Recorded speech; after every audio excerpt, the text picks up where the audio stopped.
soms kan ze niet. Is ze ziek of zo.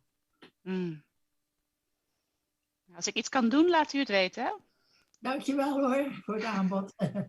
Maar ik heb hele goede buren. Oh, gelukkig. Ja, die helpen erg veel. Ah, goed zo. Heel fijn. Heel fijn. Ja.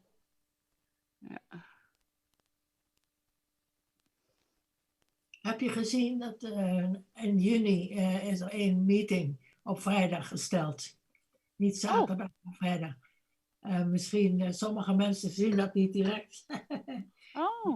Hij heeft het aangekondigd in gele letters. In de DSG? Trin heeft het aangekondigd.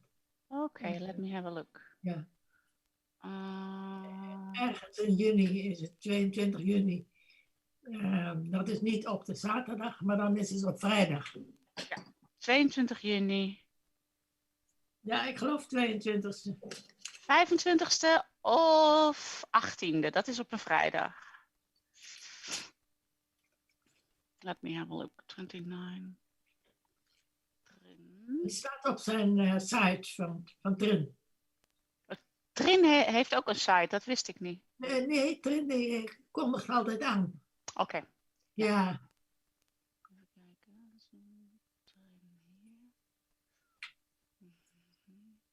Oh, hier, ja. Zie je het? The discussion for the 12th of June is rescheduled. It's 11 of June. Ja. Same time? Niet iedereen ziet het. Nee, daarom. Ik moet het zeggen aan Jyotika. Misschien ziet Jyotika het niet. I put it directly in my agenda.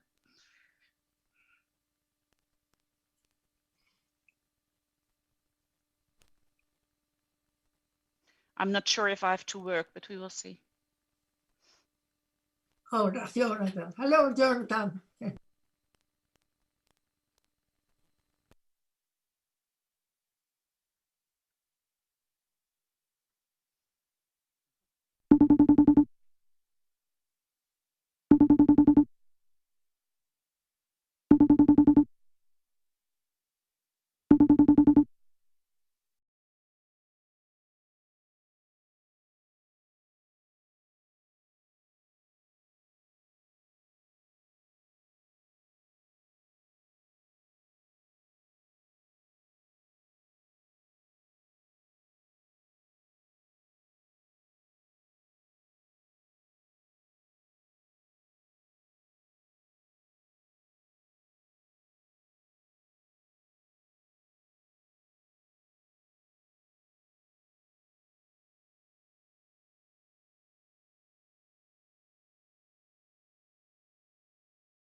Ajahn is ready.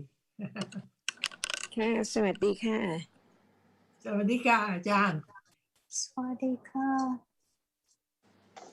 สวัสดีครับอาจารย์ สวัสดีค่ะ สวัสดีค่ะ สวัสดีค่ะ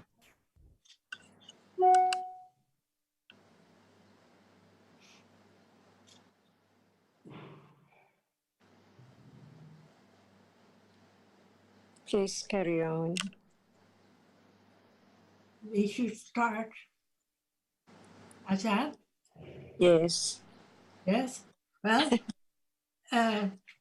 for newcomers, it's very good. They hear the words. We take it for self. We take attachment for self. And for them, it's not so easy to understand what that means.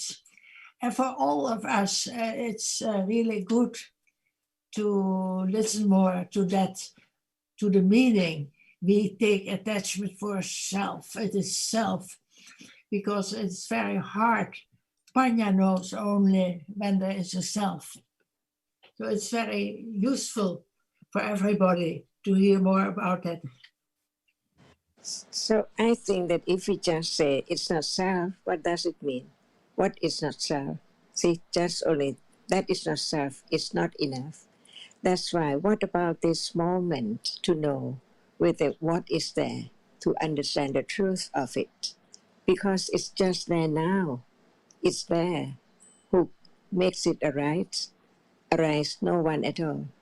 So before that, where's the I? Or I see? But when seeing is there, instead of understanding seeing as just its condition to arise, to be there, to see, ignorance take it for that sees is I who see. But before seeing arising, no seeing, so where's the I? And when seeing is there, the idea of that which sees is I see, and when there's no seeing, where's the I? That's why in order to really appreciate the truth of no self at all, it has to be right understanding of that which is now appearing, enough to have confidence whether is it I, because it's there and then no more, never to arise again. Each word should be investigate or condition or consider the truth, whether it's real. A moment ago, there's no seeing this moment. And yesterday, see, and tomorrow is not the same seeing at all. And who can make seeing arise? No one at all. But the person, the one who enlightened the truth, understand the conditions for whatever arises as it is conditioned to be only that, just that, only when it's there.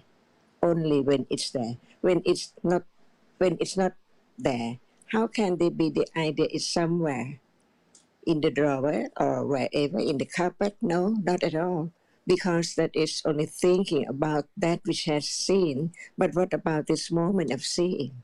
The truth, absolute truth of that which is seen. What is that which can be seen? A person cannot be seen.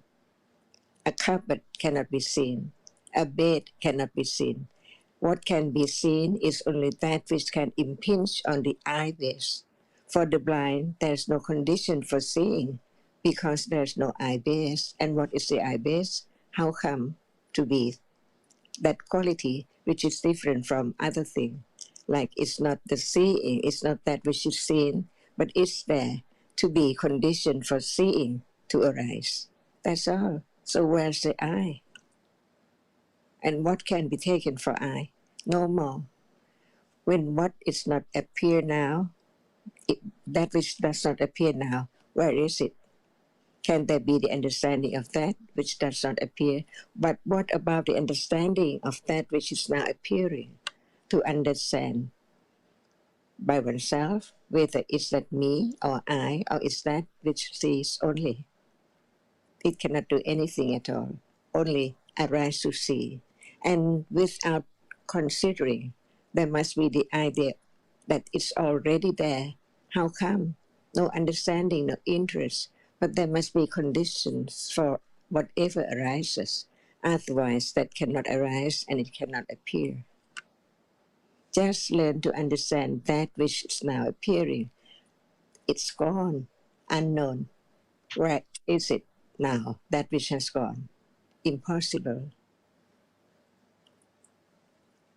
So what is meant by no one and nothing is the truth of that which is now appearing as it is.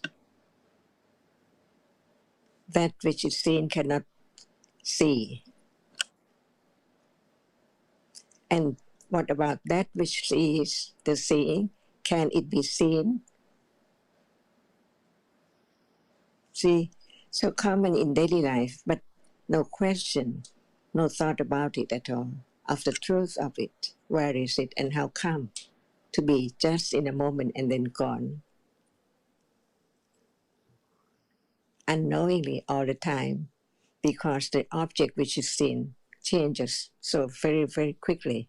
Because just to see a rose, it means that they cannot be seeing the whole rose at once. But there must be a moment of that which can impinge on that which is the eye base at the middle of the eye. And then it conditions a reality which arises from that contacting to arise and see that which is there, not as a rose, but as that which can be seen, only very, very tiny from moment to moment until the rapidity of the arising and falling away unknowingly can condition, shape, and form to mark and remember it as something. That's all. But when it's not there, can it be seen? When it's not there, impossible. But the idea, the thought of taking it for something is there, thinking about that which is not there. And so real, but actually, when it's not seen, it's not there anymore.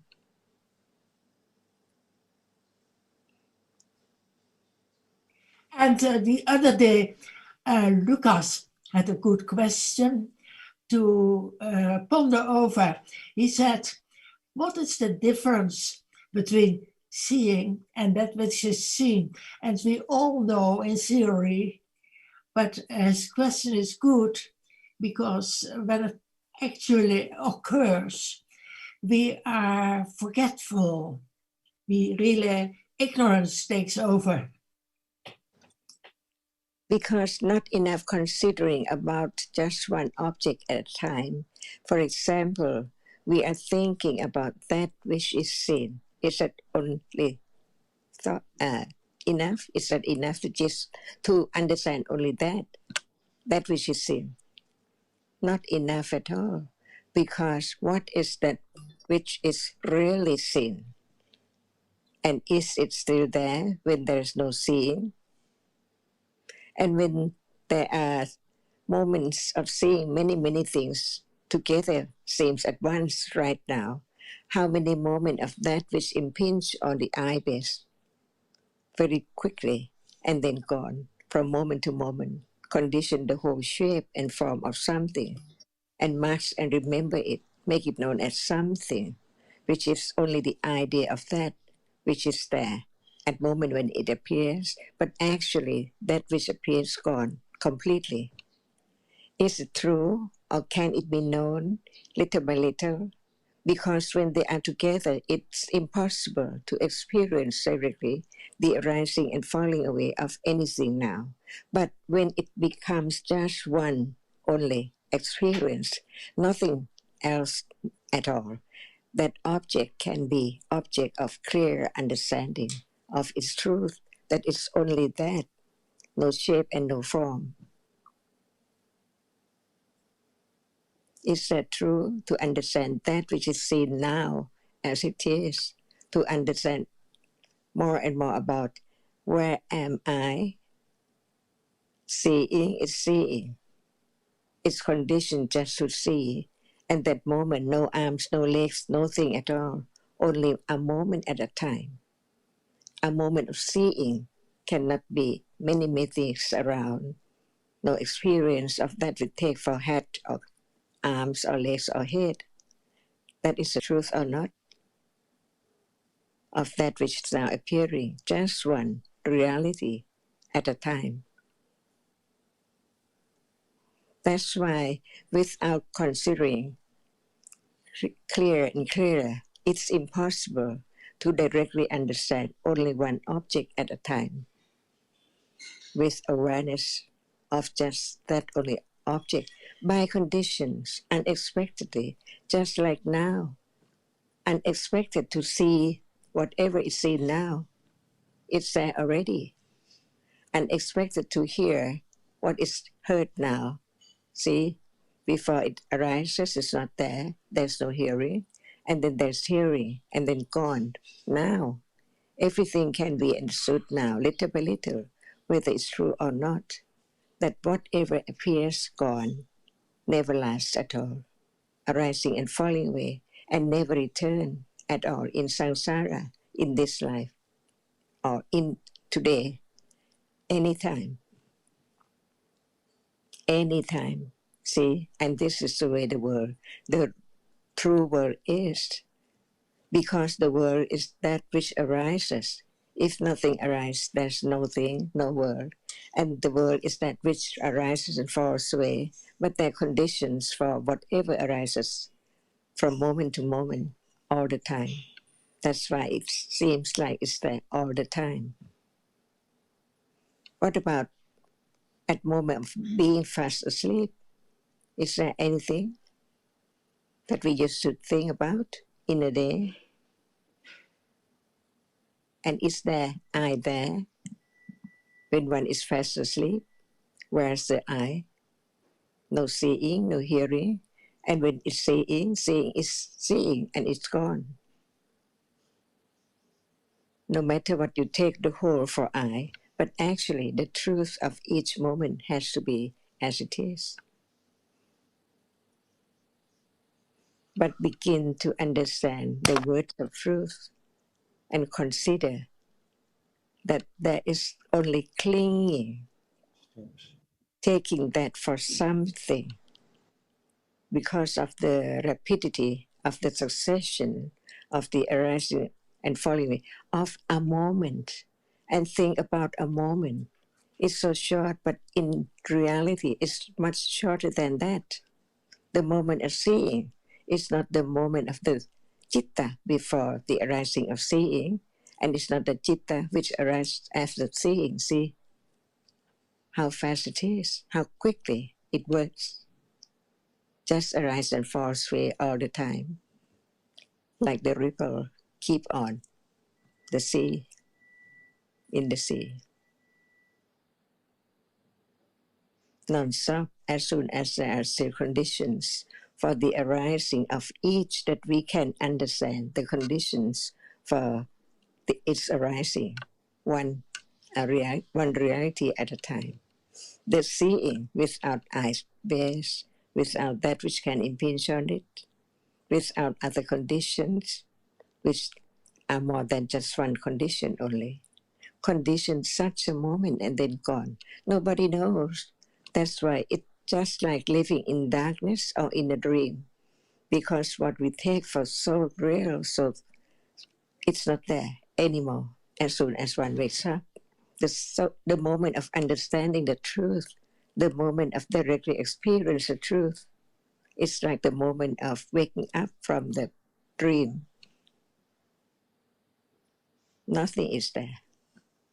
So each word should be considered, whether how true it is, but it does not show up as it is yet. For example, one moment at a time. See, is it not true? Can there be two moments at a time? Impossible. So what is that in a moment? And the next moment is not the last moment, the previous moment. So different conditions, different reality. From moment to moment, nothing is there when it's gone. So where am I? Or can there be anything permanent as we take it? When it does not appear, it does not show up as it is.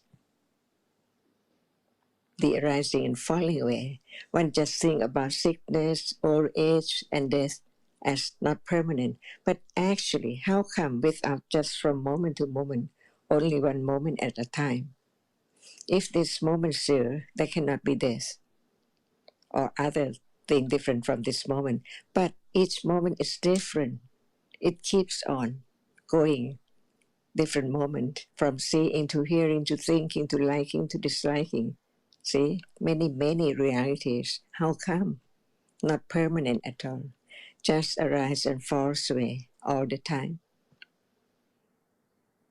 And the fool, it means the person who does not experience the truth directly, take it for something all the time, because not experiencing directly the truth, the arising and falling away of that which now appear as just permanent, never fall away, never rise at all.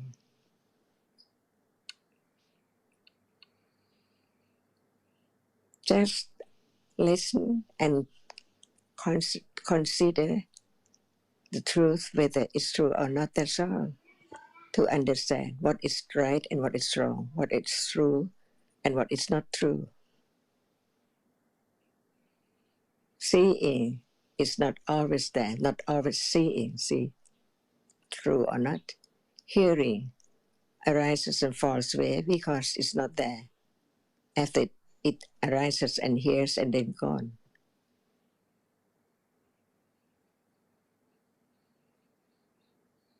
Can we say that it's just like the breaking world? Because that which is conditioned to arise, without condition, it cannot arise. But since the conditions are not known, so we take it as soon as it appears as it's something permanent with shape and form and idea.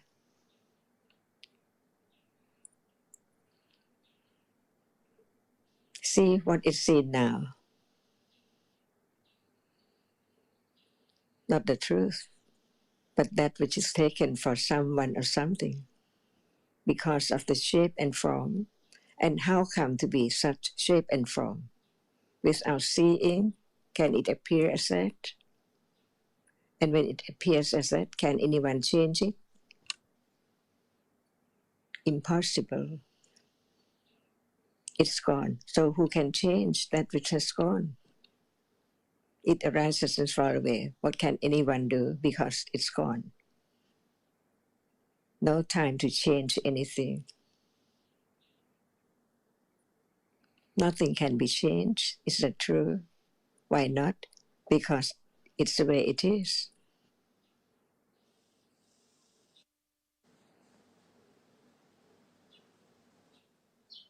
So where's the I? Is seeing the I?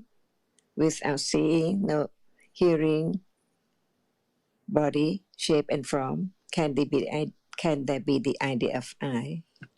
But it's only there when it is experienced, no more, after it's gone.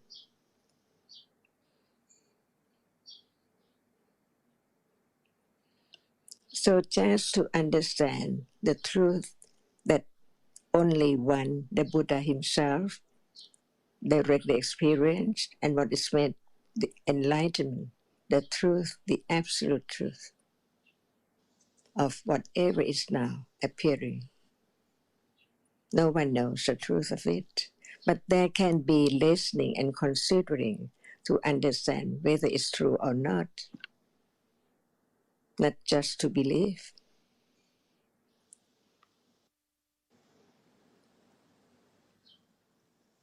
And we can discuss on that subject or matter which one has different idea.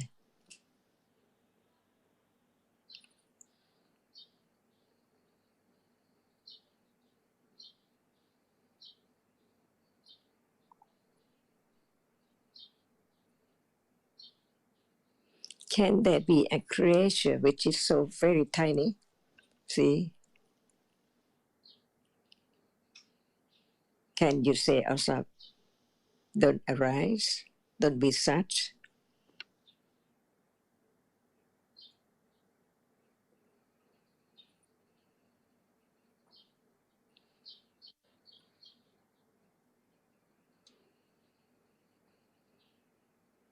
And the truth is life is birth until death, that's all.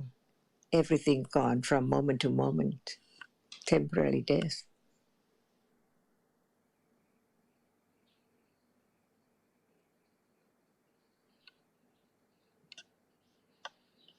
Only the end of this personality, but there are conditions to be after death, to be another personality or being,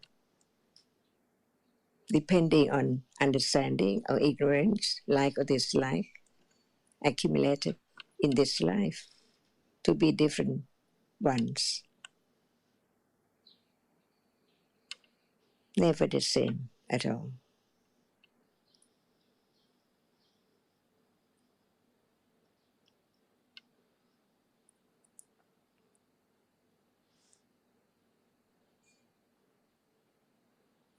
Is there seeing, or is Kunina, or me?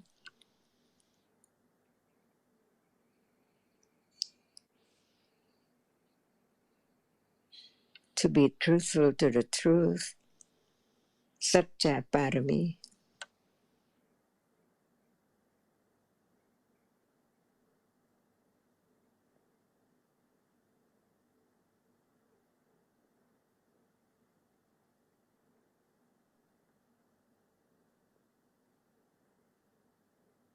There is another point, Ajahn.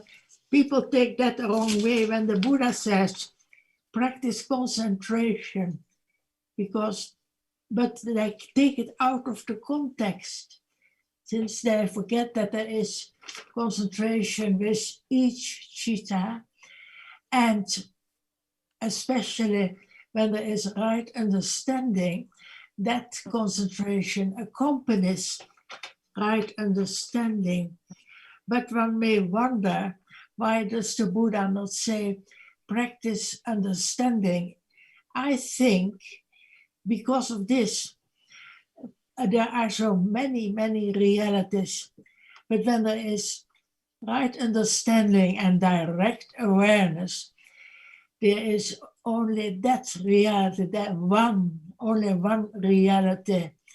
And then I think there is a special function of right concentration which accompanies right understanding.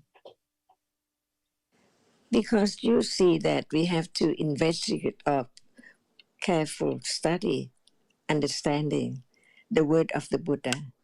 He teaches us to do or to have one's own understanding, to understand or to do. This is the point. Otherwise, one mistakes the truth, thinking the Buddha taught us to do this and that. But he taught the truth for anyone to understand the truth and experience the truth stage by stage, to have more understanding of the truth. From hearing, that is not enough, because we're talking about seeing right now, but no understanding of seeing yet. Just know that it's there. That is not enough, because it's there and then it's gone. Just arise and falls away, unknown. That's why Buddha taught for everyone to study, to understand the truth. And no one, because he said all dhammas are anatta. What does it mean? No thing, no self, and it at all. Each reality is different by conditions, and each one arises by its proper conditions and then fall away, never to return. So what can be done? Or what can one do? Impossible. But there can be the development of understanding the truth, and that is the moment of the understanding of letting go, wrong understanding and ignorance, which condition clinging to that idea that it's there all the time, it's still there, it's me. So it takes time to understand just only one reality, and it can appear only one. When there's more understanding, it conditions direct awareness, but must be together with understanding. Otherwise, it cannot be the sammasati, or right awareness at all. because no understanding. So what's the use of having awareness without understanding? To directly experience it, to have more confidence of the truth, to understand the depth and the subtlety of reality just right now, that the truth is what Buddha has enlightened. And we begin to learn about his wisdom. How come to experience directly what is now does not appear or show up as it is yet? It has to begin from understanding the truth, little by little. So without understanding what is concentration, why does one concentrate? What for? Not to know anything, because no understanding of what is there. So that cannot be the meaning of what Buddha taught. Just to understand, which is different from not understanding, ignorance. Seeing sees, no understanding of that, it's gone. See? That's why there must be parami when it's true. Does anyone would like to understand it, just to understand more and more the truth, because so much to learn about the truth that it can be directly experienced only to right understanding of the truth. When it's there, without awareness and understanding, can there be letting go that as something which we usually take it for bed or hand or whatever? Just to understand what is there now about the word, explaining the truth, describe the truth, little by little, to know that in a day how much understanding of that which always appears from moment to moment unknowingly in one's life, if there is no moment of study or listening carefully to know what is true and what is not true. For example, is that I, see, if anyone thinks that that is not, tell us what is it and where is it? Is there now I, see, where is it? But Buddha said, from his direct experience, his enlightenment, there's no I, no thing. There are only different realities by different conditions, arising and falling away. Ignorance, when there's no understanding of the truth of that very moment, which just be conditioned to arise and fall away. That's all. Nobody can do anything because actually there's no one. But there are so many, many different realities. So he classified the truth in daily life or in any world, any time, that what are the truths of that which keep on there from moment to moment by conditions. Right now, there's seeing, and then there's like or dislike, and the idea of something there, see, not the same moment at all. Because moment of seeing is just that which arises to experience the characteristic of that which is seen and then fall away. The next moment is not seeing. Another reality conditioned by the seeing to arise after it's gone. Another one by different conditions to perform different function all the time from moment to moment. And the truth cannot be changed. It's the absolute truth, the way it is, no one and no self.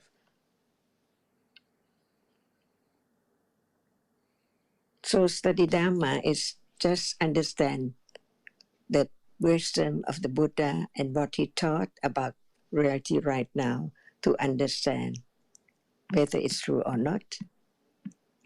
And then right understanding begins to develop little by little.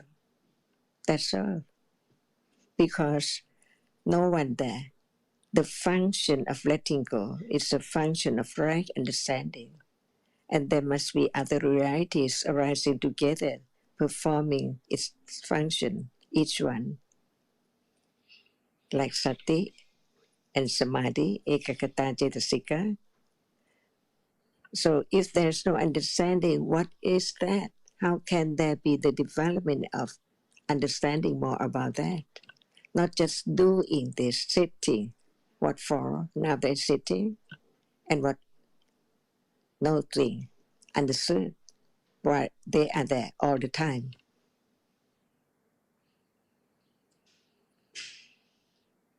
So to do something is not the teaching of the Buddha, because he said all dhammas are anatta. No one there. So it is mistaken when the idea of self is there, taking it for he taught us to do, actually not to do, but to understand. The truth of realities which arise and perform their functions together like citta and jetasikas. For the newcomer, we don't need to say the word from the very beginning, but just talk about what is there now, little by little. And then we can talk about one word at a time. For example, from morning to night, from birth to death, there must be the reality which experiences from time to time, different. Moment of being awake and moment when one is fast asleep is different. But that reality is there, that which is there. It's that which can experience the object.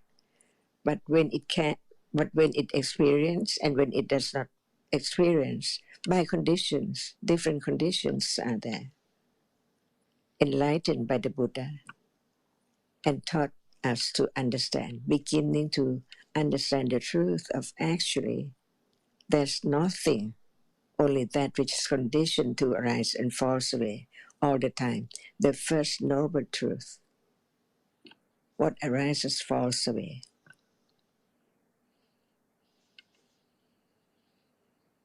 And he didn't use the word people and thing at all.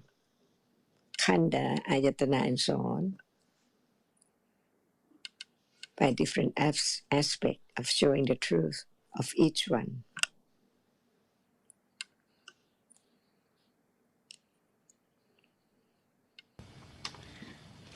And you've brought up many good points, topics, Nina. And I think it is so important to keep considering what is the experiencing, the seeing, the hearing, how it's no one who sees, no one who hears, and that which is experienced is just the visible object or just the sound now. Because if there's not enough careful considering, there will always be the idea that I can do something, or I can practice concentration, or something should be done. I should consider more, for example. And so there's not any letting go, as Ajahn mentioned, or any real understanding of dhammas as anatta. And you mentioned at the beginning that it's so hard, but it's not for me that it's hard. It's just the nature of ignorance and clinging. And like we discussed last time, the considering is so important. But if there's the idea, when there's the wishing to have more considering, or the regret about not considering at other times during the day, it's actually still just the idea of self wanting to have more understanding, wanting to have more considering, and it's not the understanding of seeing as not self, visible object as not self, understanding as not self, concentration as not self. And like we were reminded last time, whether there's happy feeling now or sad feeling, whether there's joy or depression, whether there's right concentration or wrong concentration, whether there's understanding or attachment, they are just dhammas, just passing dhammas, not belonging to anyone. So the path has to be about the letting go and what appears right now. So if there's the wishing now to practice anything or to have more of anything, then it's not the understanding of just what appears. And I think that the more understanding there is of seeing the reality that experiences, that sees, and that which is seen, and the distinction, then this, whatever we read in the text, whatever the translation, whatever anyone says, there's no doubt at all that what is being taught is just about conditioned realities. But when there's a lot of ignorance and wrong understanding, whatever we read, there will be the idea of something to be done, something to be followed, because that is the understanding, the wrong understanding that reads it that way. So this is the careful considering about what appears now, the sad feeling or the happy feeling or the regret or the boredom or the seeing now or the hearing, just dharmas, but not to try and have it or try to do anything. The middle way with understanding. So thanks for all the good points you raised, Nina, and all Ajahn's excellent answers, of course. I'm so glad that Ajahn reminds us all the time of the perfections, the paramis, because usually no consideration of paramis in our daily life. But that's conditioned too, I know. But when Ajahn talks about it, it helps us. It reminds us. And it's now at the moment of understanding, at a moment of understanding now that it's just seeing or just happy feeling or sad feeling. At the moment of right understanding, at this moment, understanding that any concentration is just a Dhamma and gone instantly, then it is parami at this moment. Yes. It is such a parami at this moment. There is nekama parami, renouncing ignorance for a moment. So when we talk about the paramis, it's not different from this moment when there is understanding. And then when there's no understanding and there's wishing or trying or feeling I am sad, then no paramis again. So it's just for a moment now when there's understanding, no matter what we call it.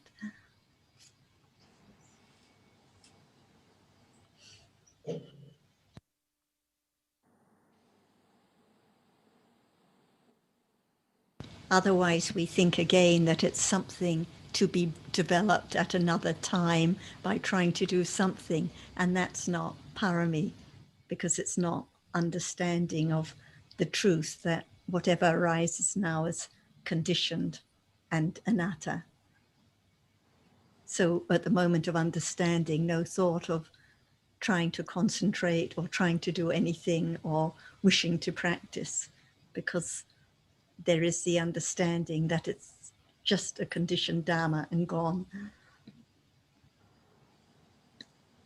Like seeing now, who can concentrate on seeing or practice concentration at that moment, because the seeing is just that nama, which is conditioned to arise and gone immediately, not belonging to anyone, not anything to be held on to.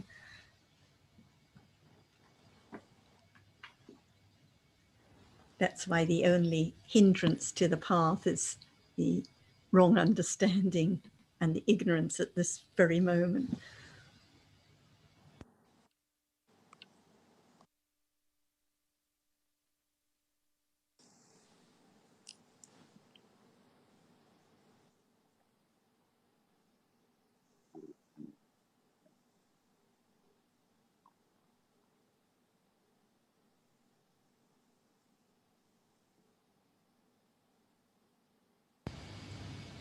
Does anyone else have any topics they'd like to bring up?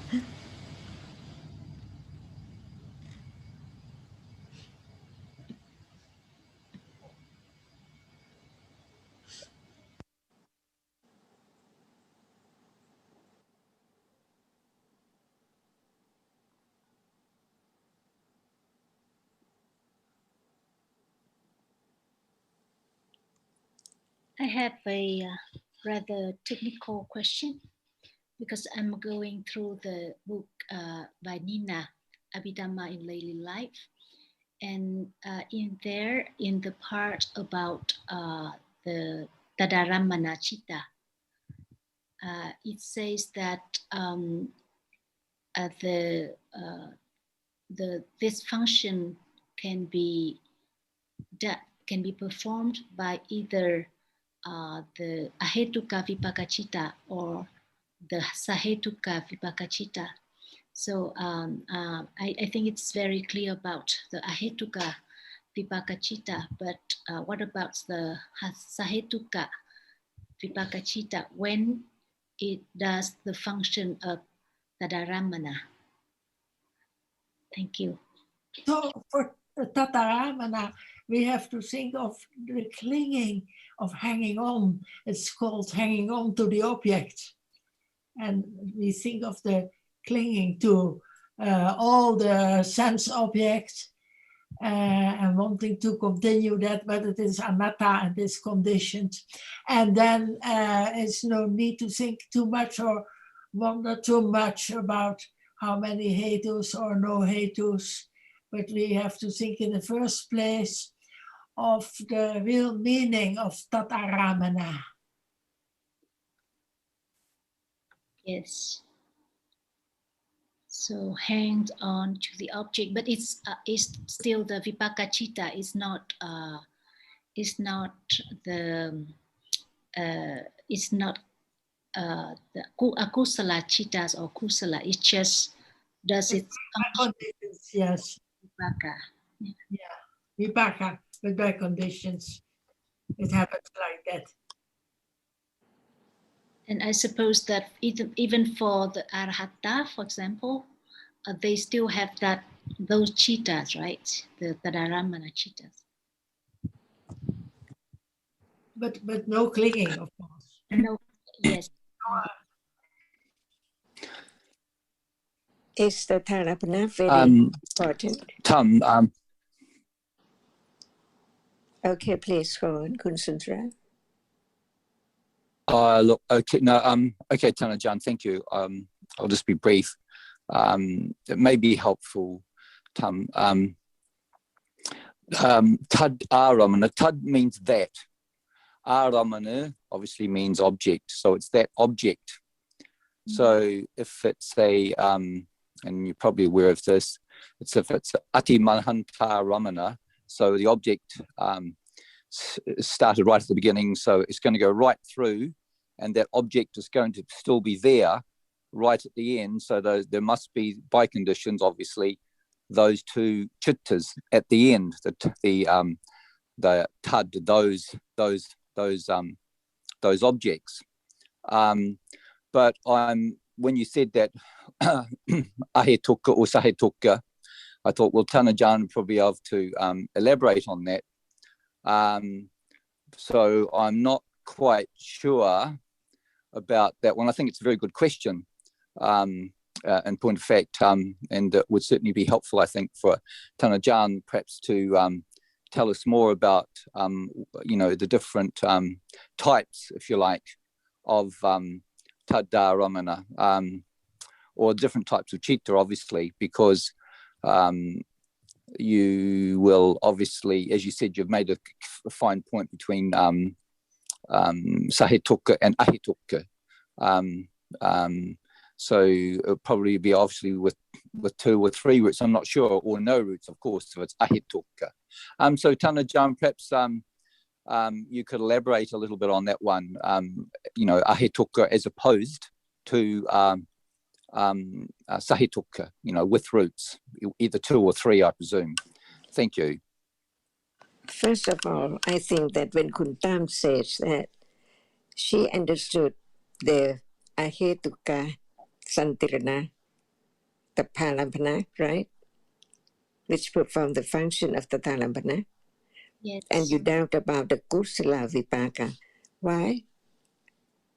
About the sahetuka, I just don't get it because at first I was always thinking that so after the Chavana chittas fall away, the same karma that conditions the Santirana chitta, for example, conditions the chitta that do the functions of Tadaramana. So I just don't get in what situation suddenly another karma condition the Sahetuka Vipaka Chitta to perform the function of Tadaramana or something. I just don't visualize how it happens. So could you please help? When the object is just the same, it hasn't fallen away yet, can there be vipaka different or the same? Yes, Because it is vipaka, conditioned by the same karma, right? Akusala karma, conditioned akusala vipaka. So when the object is there, experienced by vipaka citta, kiriya citta, akusala citta, and then vipaka, we have to understand that they are different. Vipaka cannot be kusala and akusala, but it can, only the sensuous object can be the object of Tadalambana because of the accumulation of clinging to the object, which conditions such karma, see, which condition that karma. So when that karma condition the moment of vipaka citta to experience the same object, no matter it is akusala vipaka or kusala vipaka, they cannot change, right? When seeing is kusala vipaka, sampatichana, santirana must be kusala vipaka, and even the tatalabana because it is vipaka. Yes. So the same as kusala vipaka. Yes, I think either akusala or kusala, it's all right. But the detail that I read says that sometimes is the sahetuka, the sahetuka vipaka. So because it depends on, can the animal, for example, if we can think about, have all the tatalabana, vipaka with panya? No. See? So it depends on each moment of reality. When one was born as human being and inhale and so on, the results are different. So how can we say that each has all the dalabana? Impossible, right? Yes. So it depends on conditions, whether for such life, how many vipaka can arise and perform such and such function. For seeing, it has to be santirana, sampatija, it has to arise after one another. But for the dalambana, the object is left. So as the clinging to the sensuous object is still there, not eradicated yet, that karma can produce the vipaka to experience that as the javana. That's all. No meaning at all. Just like seeing, it sees. That's all. It doesn't do anything. Sampatichana only receive the object enough for santirana to receive it. With vitaka enough when it is the after manotavara vachana, which perform the function of votapana, the kusala or akusala can arise because that citta, which is kiriya, make way for it to arise. Otherwise, it cannot arise at all. It has to be there until it's time. So it depends on when the object hasn't fallen away yet. It's left, and that condition tathālapana to arise according to what vipaka, kusala vipaka or akusala vipaka, with panya or without panya. Because how many citta can perform the function of the tathālapana, but the object has to be the sensuous object. So when would be the case where the sahetuka vipaka citta performs that function of tadaramana? Could you give an example? Because you see that the karma, which is kusala, has different strengths, so not equal. Because some is so weak, not so light, not strong, and sometimes so strong with pleasant feeling. See, so it depends on moment of karma to condition moment of Tathālampana too, depending on many conditions. And if you'd like to understand it, can it be understood now? If not, it's gone. But the words of the teaching of the Buddha shows how much panya he had developed to understand everything that nobody can know like him at all. So we just have doubt about his wisdom all the time, how this and how that. But actually conditioned by, actually just contemplate or study carefully about each word, about vipaka. It has to be vipaka. When the object has gone, no condition for the Tathālampana to arise. So what is left, the karma, which is the kusala karma, karma, vajra karma only, can condition citta, which is vipaka, to just share a taste or experience it only 2 moments, that's all. It's there, see? But it can condition citta, vipaka, to experience. Yes. It's not important at all just to understand how much right understanding of the Buddha. He taught about everything, and it depends on who can experience it or who can understand that. How much, that's all. Yes. Anyway, it's very fine detail and it doesn't appear anyway. But because it's something in the book, so I just wonder. The benefit of reading such is to see the wisdom of the Buddha and understand oneself, how much understanding or how much ignorance.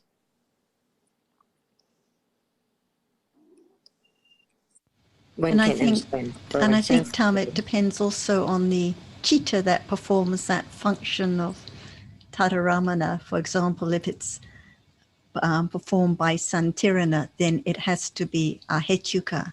But if it's performed by Kusala Vipaka with roots, then it must be sahetuka at that moment. Yes. So just like the moment of birth, if it's conditioned by Santirana, then it's going to be rootless. But if it's conditioned by Kusala Karma, then it's going to be with roots, except in the occasion when there are none, but otherwise with 2 or 3 roots, wholesome roots.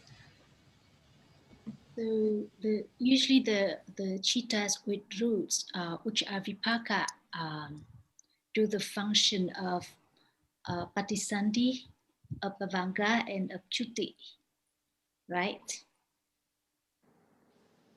That's, like you said, the Tadaramana, it can either be ahetuka, rootless, or sahetuka with roots. If it is akusala vipaka, it must be rootless, must be, but if it's kusala vipaka, then it can be with wholesome roots. Okay. So maybe that's very, very fine details that only the Buddha could know.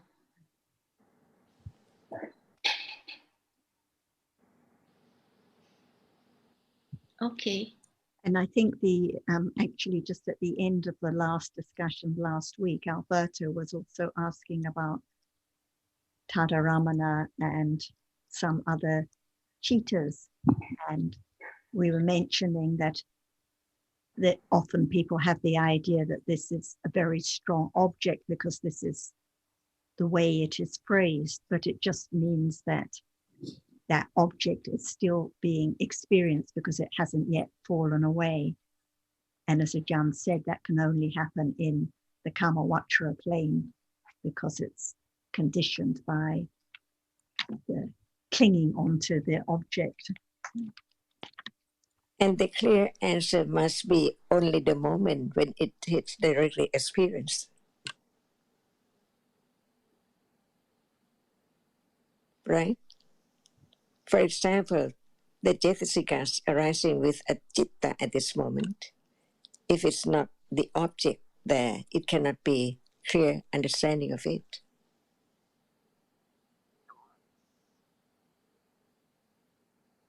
So no matter how much we think about it, it depends on the level of panya to experience it, and no doubt about it.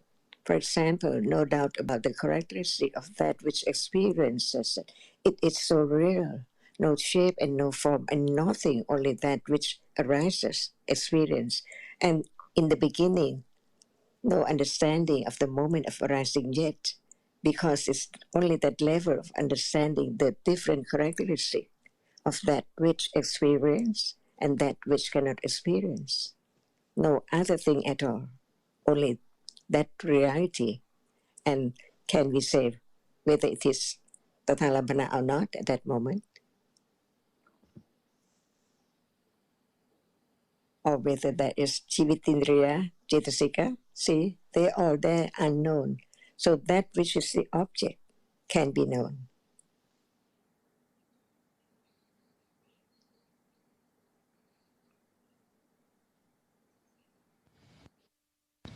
I think it's also helpful to distinguish between the different kinds of chittas. So we know there are 89 or 121 different chittas, but only 14 functions. So different functions can be performed by more than one citta. So for example, the first function of rebirth, patisandhi, can be performed by, it can be conditioned by different chittas.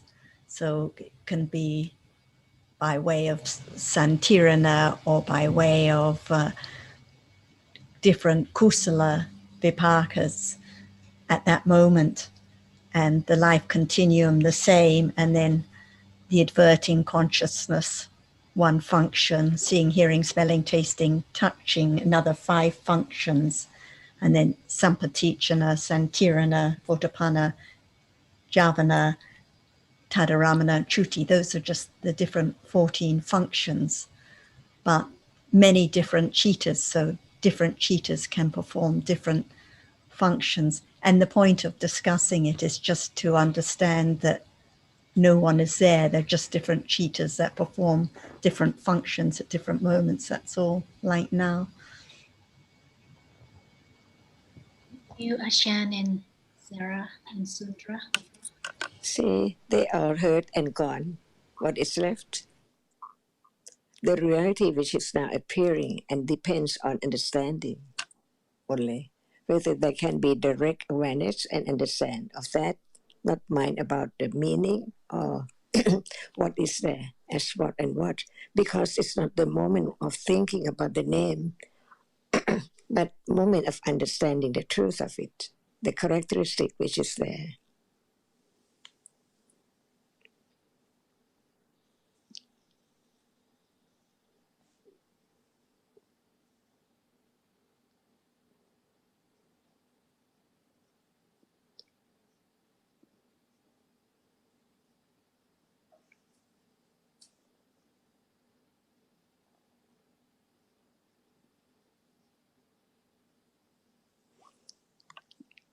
Is that the Thalapana now?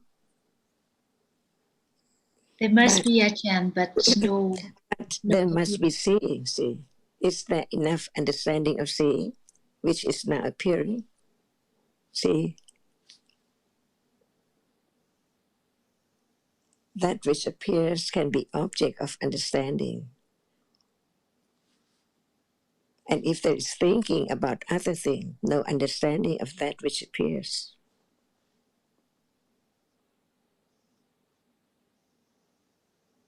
Is there lopa somewhere, some moment?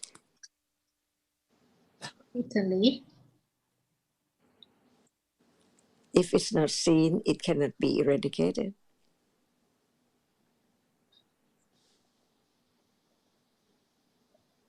All bad conditions.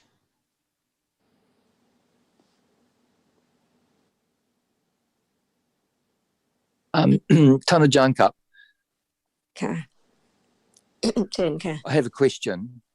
please. I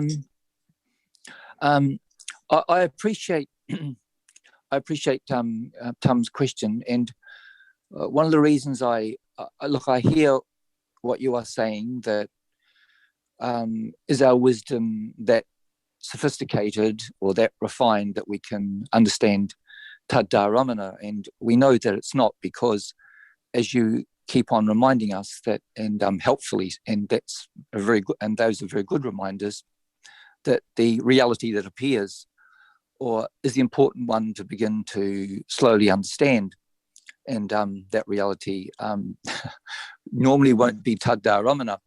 But what I find helpful about Kuntam's question, and I'd like you to perhaps elaborate on this if you like, is that these details sometimes can be helpful because they've led on to this discussion we're having now for a start, and they can lead on to a deeper understanding and a deeper appreciation of the Dhamma, which we know is very difficult, and it takes incredible patience.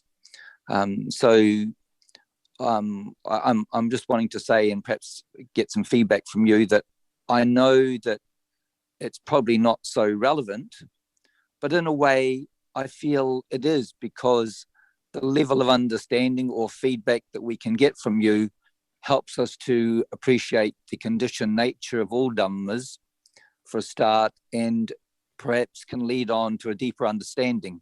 Do you think that is so, Tanajan? I think that we can understand as much as we can. See, for example, we know that to understand that seeing is real at this moment is not enough.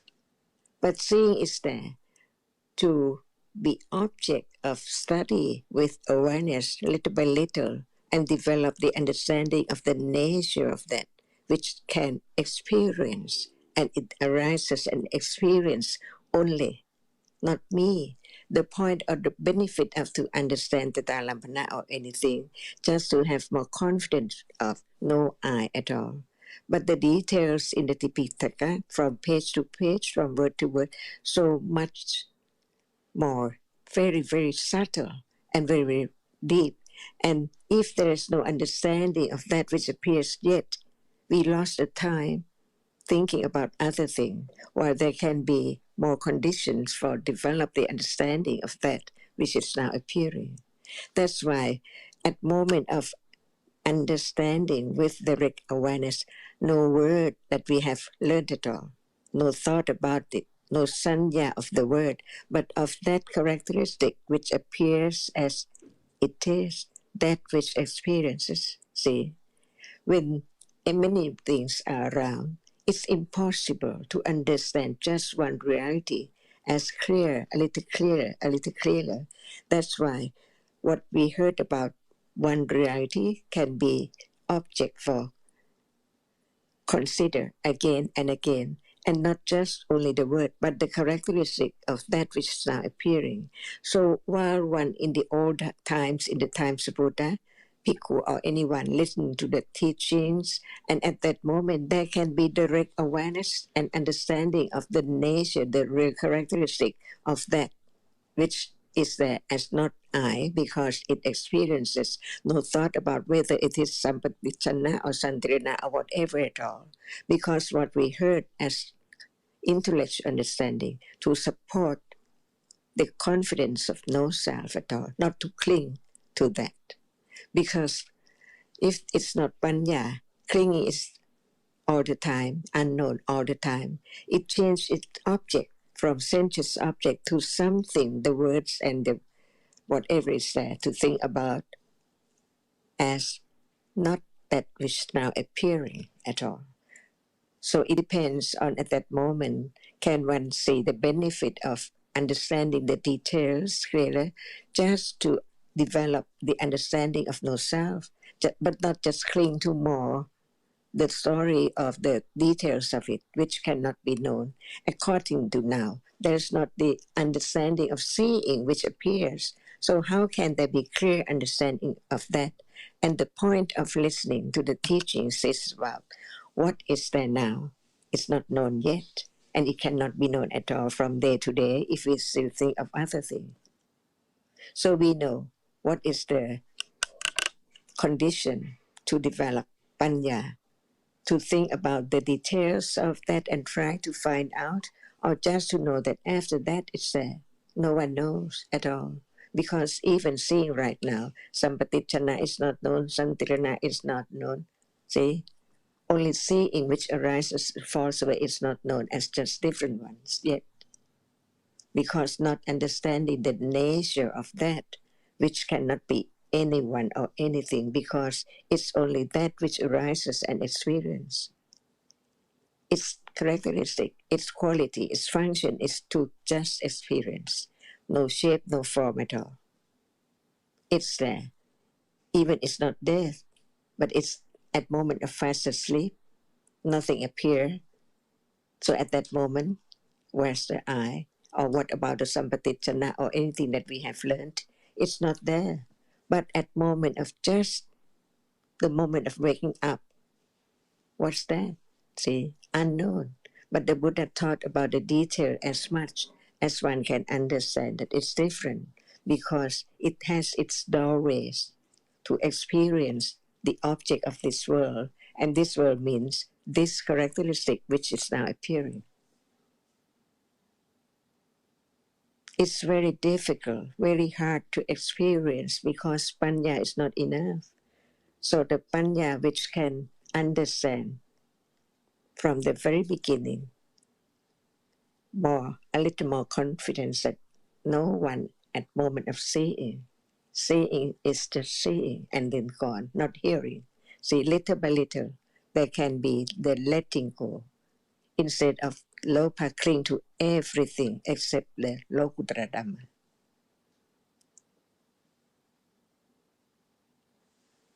So each one has different accumulation, all depends on what is the object of this one's interest and the other different.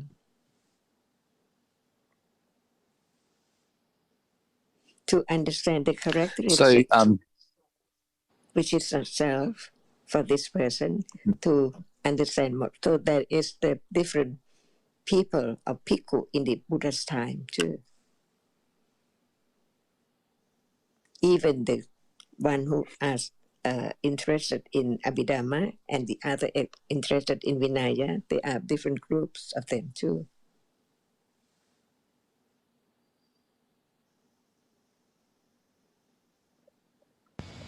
I think the point is that it's not a... Sorry. I was going to say, I think the point is it's not a matter of setting a rule whether one can discuss or read about Tadaramana or not, because people have different interests and accumulations.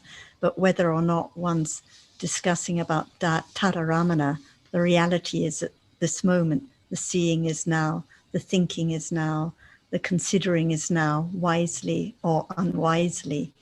So it's still all about the understanding of what appears right now, no matter whether we're reading a newspaper or reading about Tadaramana, having a discussion or cooking lunch.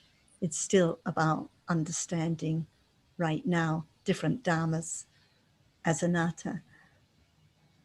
And it's a way to let go attachment or clinging or lopa for something different from this moment too.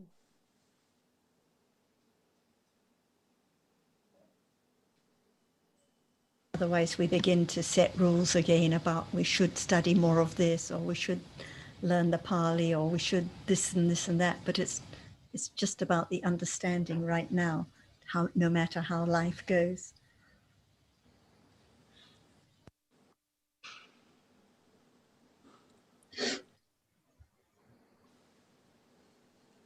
But if anyone are interested in study more, consider more about the Dharamana, it depends on how much panya is there to arise and experience the truth of that moment. See, no rule, as you said, as Buddha taught, or anatta.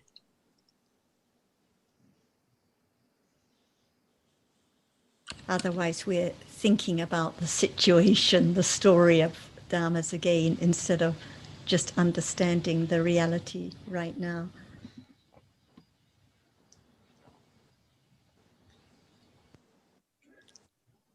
When it's not panya, it has to be ignorance and also attachment too. When there is wanting to know or to learn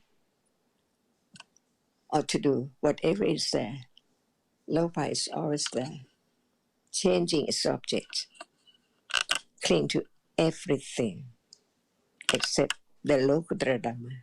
It cannot get close to cling because it has to be gradually eliminated, letting go, less and less.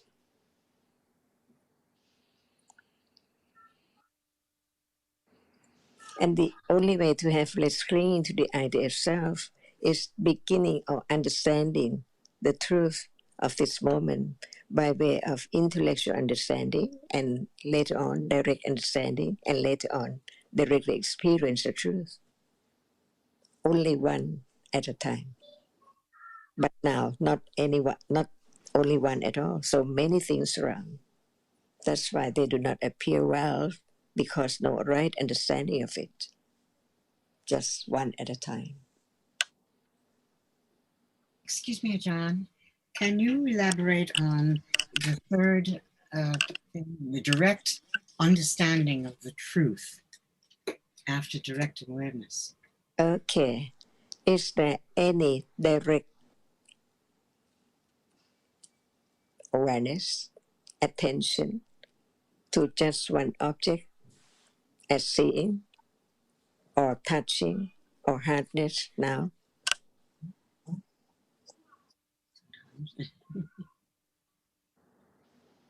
Everything gone, see, from moment to moment. So direct awareness and has to go with direct understanding. When there's no understanding at all, how can there be the understanding of that which appears so normally as usual?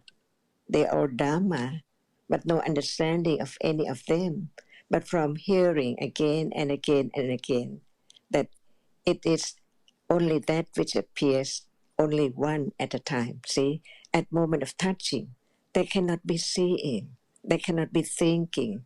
And what is the object? It's hardness, and hardness cannot be anything at all. Is that enough or not enough yet? By conditions? See, just hearing about it and thinking about it and consider about it. But what about moment of being aware with understanding, developing little by little of seeing? See, only seeing is the object from the very beginning of direct awareness. When you use the word direct awareness, it means that only one characteristic appears as object of understanding. Samma Sankappa is there too, touching it. And Samma Samadhi, see, is there too. Just one mindfulness, one object at a time there. Everything that Buddha taught appear little by little to be understood at level of intellectual understanding, and then more and more later can be conditioned for direct understanding instantly by condition, just like now. There is seeing instantly, no thought about the moment of seeing this object before at all, just instant moment all the time, but with understanding or without understanding. All depends on understanding. The object is the same. Condition must be the same for seeing and hearing and so on. It's proper conditions for proper reality, and then gone. That's all in life. And direct awareness cannot arise at all without the development of understanding, little by little, that this can be the object of understanding when there is more understanding, intellectual understanding about it, to condition moment of understanding it when there is direct awareness.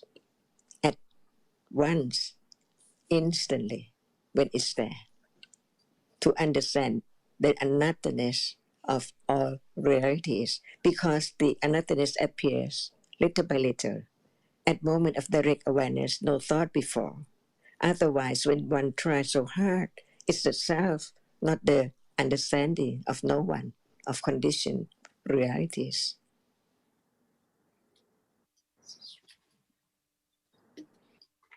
So at moment of direct understanding with that direct awareness, without that, how can there be understanding of that which usually appear, but to ignorance, not to understanding? But when there is understanding, it's different from other moment.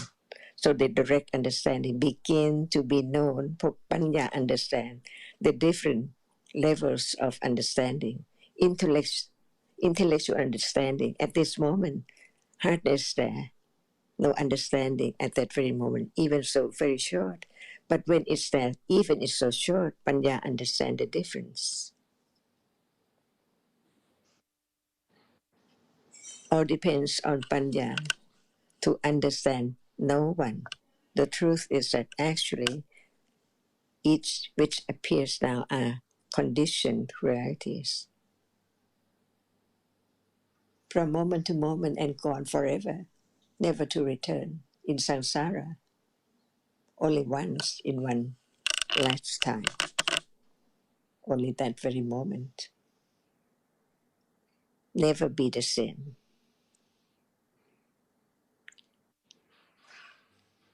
Same quality, same characteristic, but not the same one.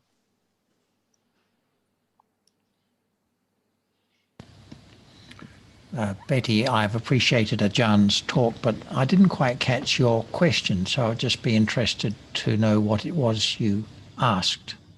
Okay, when Ajahn was speaking just now, she made a distinction. She said, intellectual understanding and then direct awareness, direct understanding. And then she said, then there were the third was direct awareness. And I asked her to elaborate more on what she meant by direct awareness as a third step, say.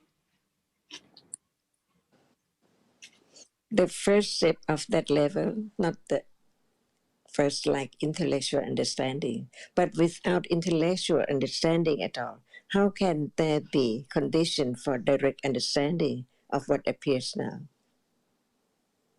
So there must be the beginning of pariyati, the beginning of patipati, and the beginning of pativeda. Because the beginning of patipati is not the level of pariyati, and the beginning of patipati is not the level of patipati, of pativeda. It's not the patipati. I think what I'm asking is for you to elaborate more what pativeda means. When it is pativeda, can there be two objects at the same time?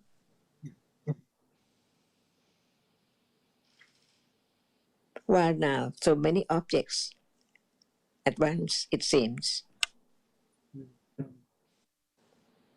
So it cannot appear well because Panya does not understand it as it's only that, no matter what doorway.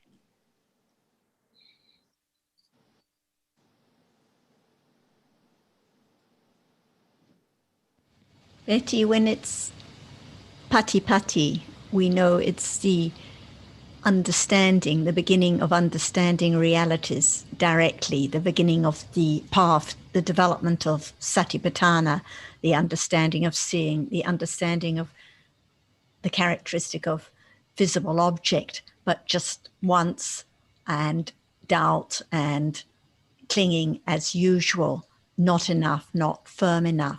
But when it's pativeda, then it is the understanding that understands very clearly. It is the development of vipassana jnanas.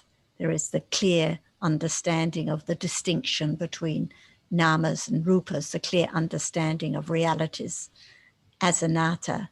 So the understanding is much firmer. There's stronger letting go of the idea of self and repeated understanding of the realities that appear so clearly, much more than in the development of Patipati. But without Pariyati, no Patipati, and without Patipati, the development of Satipatthana, there cannot be Pativeda, the realization of the Vipassana jnanas leading up to enlightenment and enlightenment itself.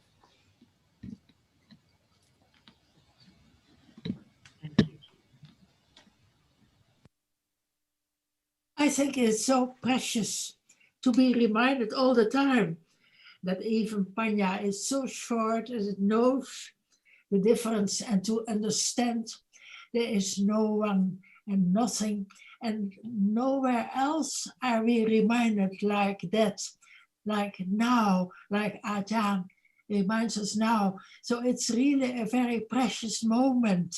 We should really appreciate this.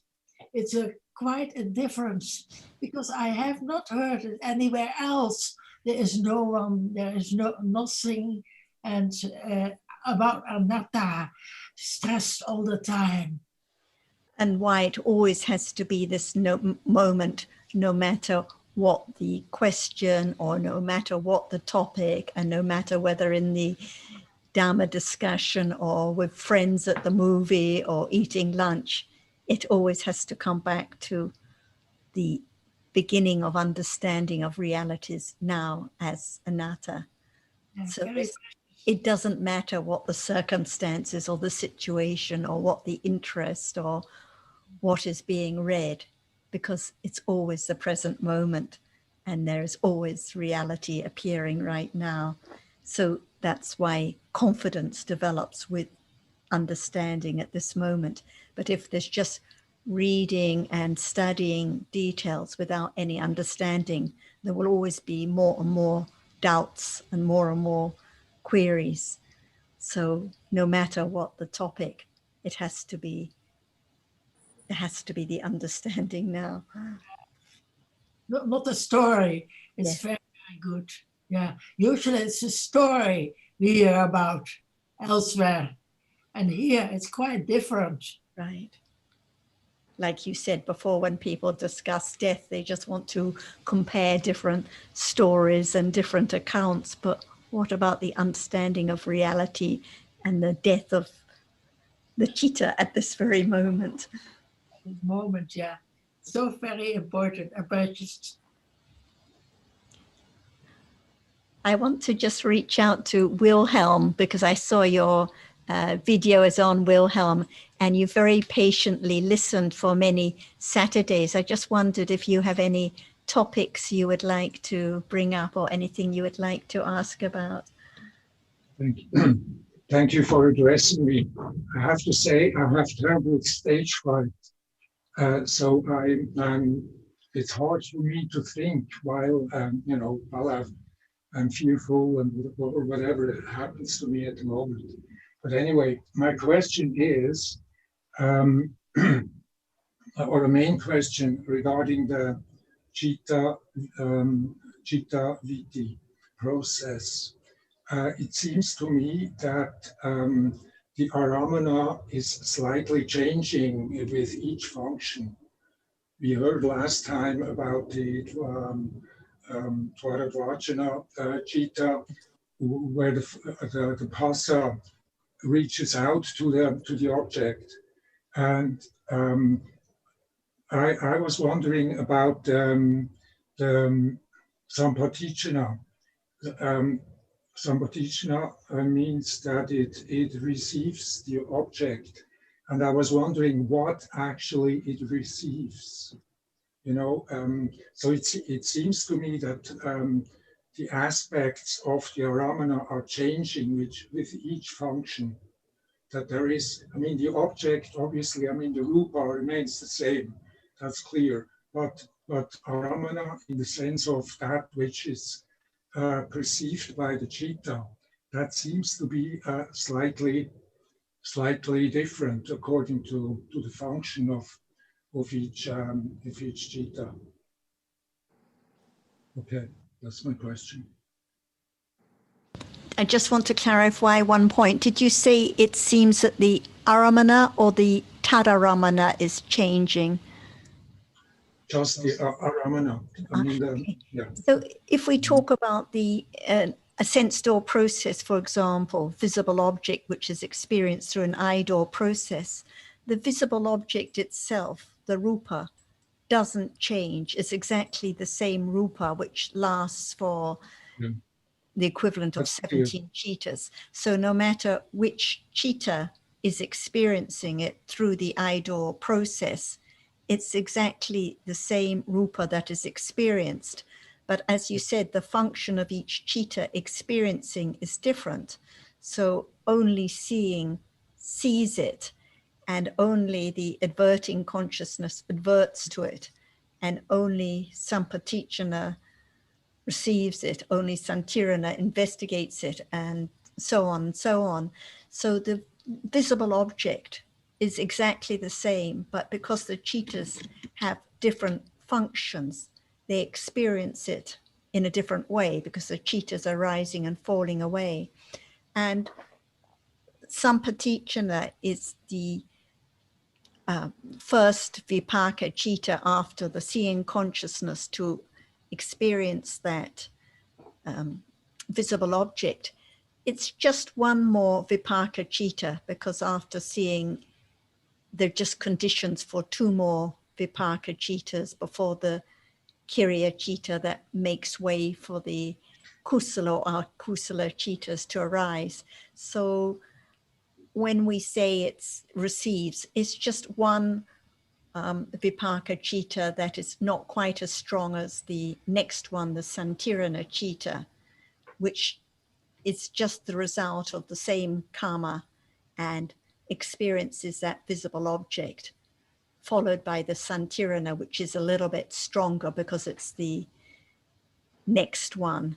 And that's why it can also have other functions, that particular cheetah. But these are just two more vipaka cheetahs which don't appear now, which cannot be understood directly. So I personally don't mind much about the translation of sampatichana, but it just means it's another vipaka cheetah which experiences it, the object, before the santirana and before the votapana, which makes way or makes it possible for the kusala or akusala cheetahs to arise.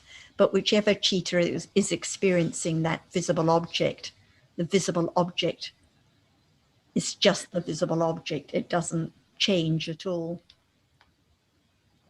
And then that visible object's fallen away and there are bhavanga cheetahs and mind door processes. And if there's another eye door process, then it's another visible object that is experienced by another eye door process. But for one eye door process, that rupa is the same because it hasn't fallen away.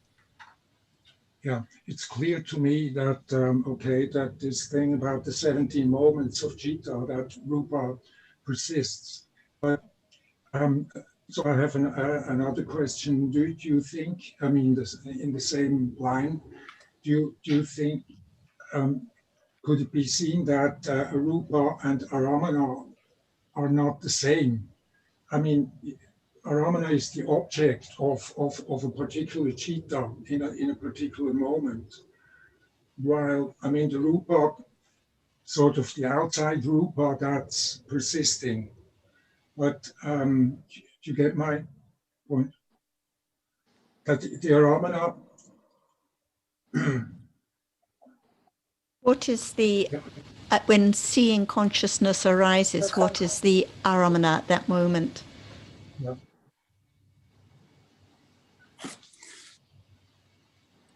Wilhelm, the Sorry, can you just... aramana and the rupa, they're the same thing.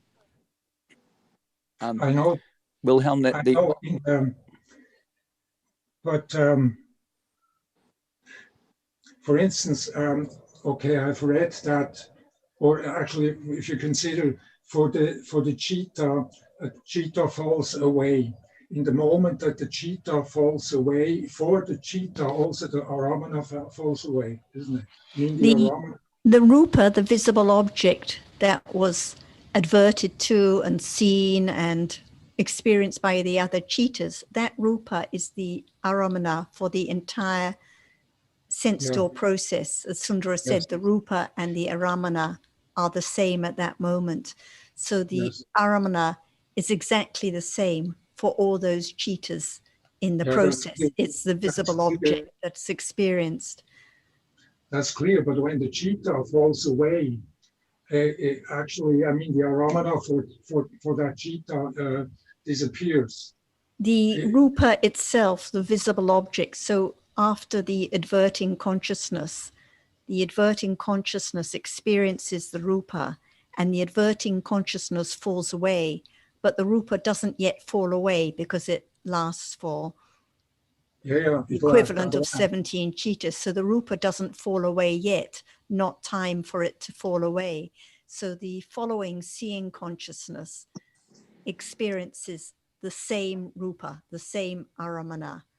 And when the seeing consciousness falls away, that rupa still doesn't fall away. So it's then experienced by the sampatichana. So the aramana the rupa doesn't fall away, but the sampatichana no longer experiences that aramana because the sampatichana has fallen away.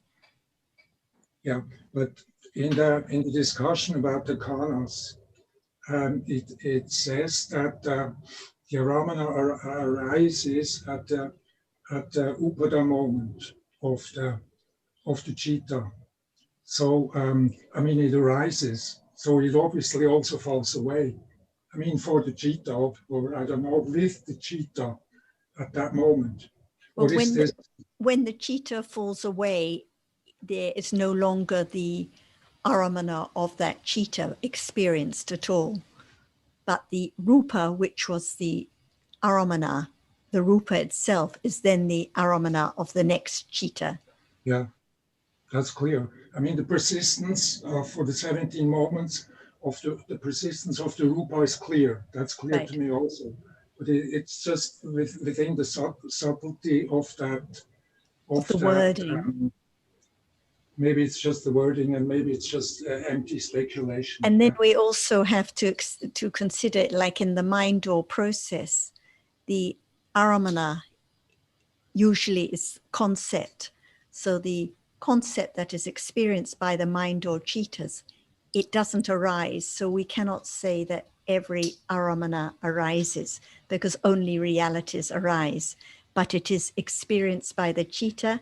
And when the citta falls away, that aramana is no longer experienced.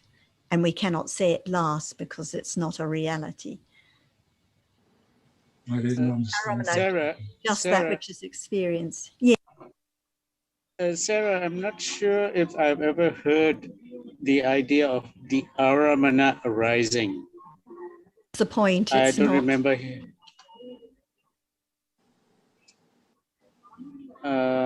Because we know that objects become aramana, but I've never heard anywhere it's said that the aramana arises. That's You're not heard. Didn't hear your voice. Can't hear you, Sarah. We can't hear you. Oh, sorry. That's why, like in the mind or process, if concept is the object, we have to consider. We cannot say that the concept, which is aramana, arises. So the aramana just means that which is experienced. So in the sense door process, okay, that which is experienced by seeing consciousness is the rupa. So the rupa arises, and it is the aramana of seeing consciousness. Yeah, but we also know that, for example, visible object at the moment of seeing has arisen before. It doesn't arise at that moment. It's already arisen. Right. Yes. So we have to distinguish between aramana and the rupa, even though at that moment of seeing, the aramana is the rupa.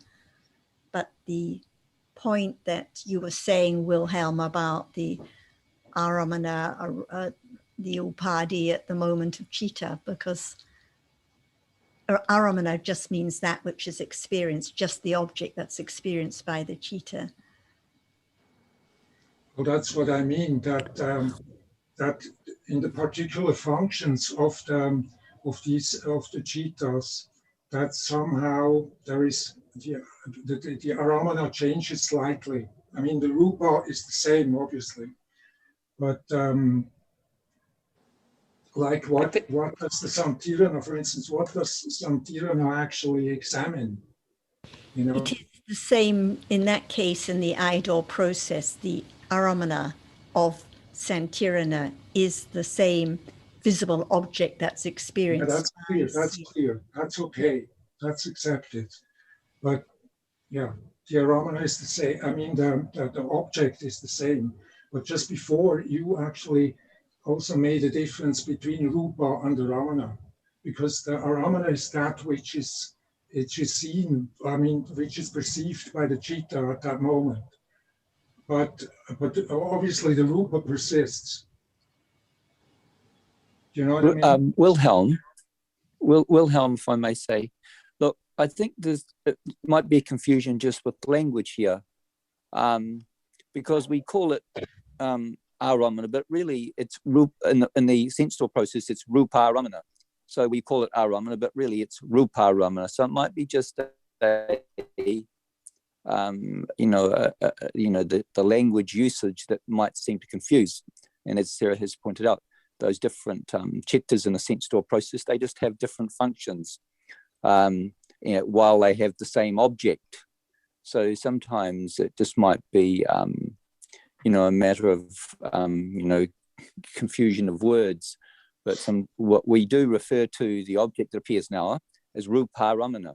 Sometimes they just call it aramana, but the precise name is rupa aramana. So, it's like a shorthand, and all languages are like that. We use different words in different situations at different times. So I think it might be just a confusion of the language at times, which is not easy. Like the Dhamma is difficult. Ajahn is always so often, and we know this. The truth is difficult, and I suppose like, regarding your question, it reminds me of perhaps of earlier questions or many earlier questions, not to neglect when the present reality, because it seems so difficult. And sometimes the language can seem to complicate things.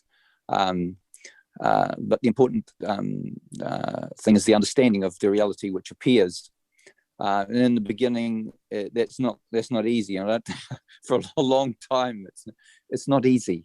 But I do think in your situation, this is my sense, is that there may be just a confusion of language, and that, as I said in the beginning, teasing out all these different concepts can seem to make it more difficult sometimes. William, forgive me if I'm mistaken, but I'm getting the impression that you are thinking along the lines that visible object, for example, which is one of the 8 rupas in a kalapa, that is arisen with the Mahabhuta, conditioned by the Mahabhuta rupas, is different from the one that is experienced by the citta. Is that where you're coming from? No, not really. I don't really understand what you're talking about now.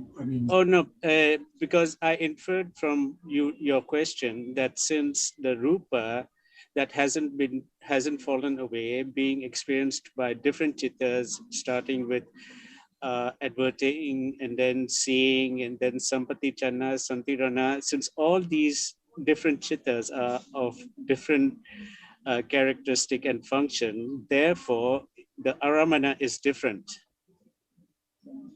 right? Is that what you are saying? Yeah, that's what I'm saying. Yeah, exactly. Actually, my thinking started out with the sampatichana. What is the sampatichana actually receiving? And it is clear from the from the simile that is given about the king and the attendant and so on, and then the guards taking up and so on.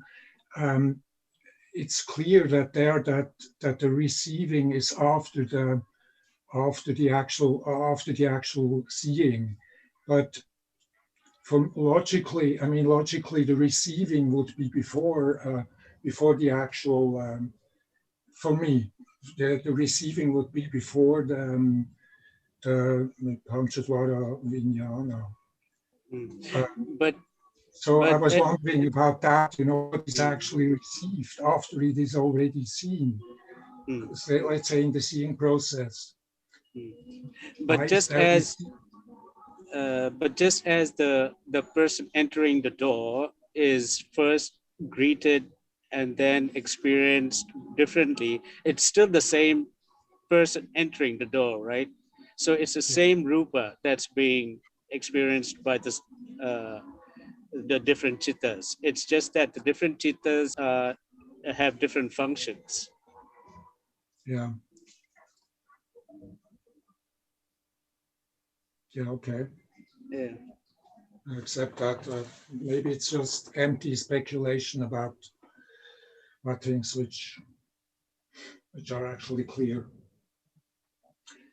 Okay, if I don't want to take up everyone's time, but if I may ask another question, it's about the mind door process. In the sense door process, the prasadas, they persist. Okay, it's always, it persists as the dwara. But in the mind door process, the dwara is a bhavanga chitta. So, but bhavanga falls away right away. How can it continue to be the dwara?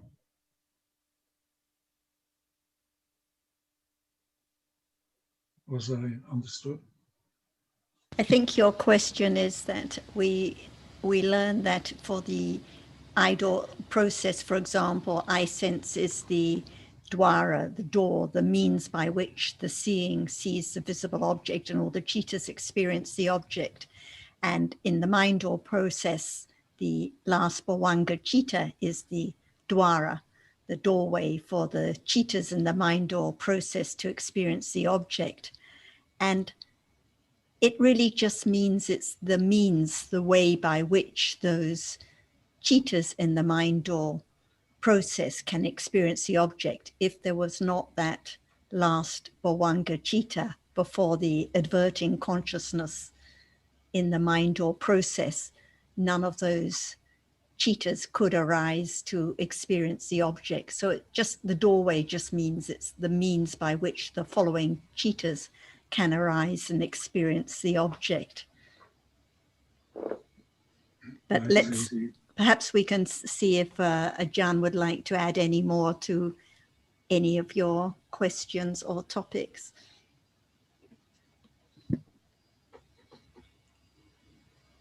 Ajahn, are you there? Were you following Wilhelm's questions and topics?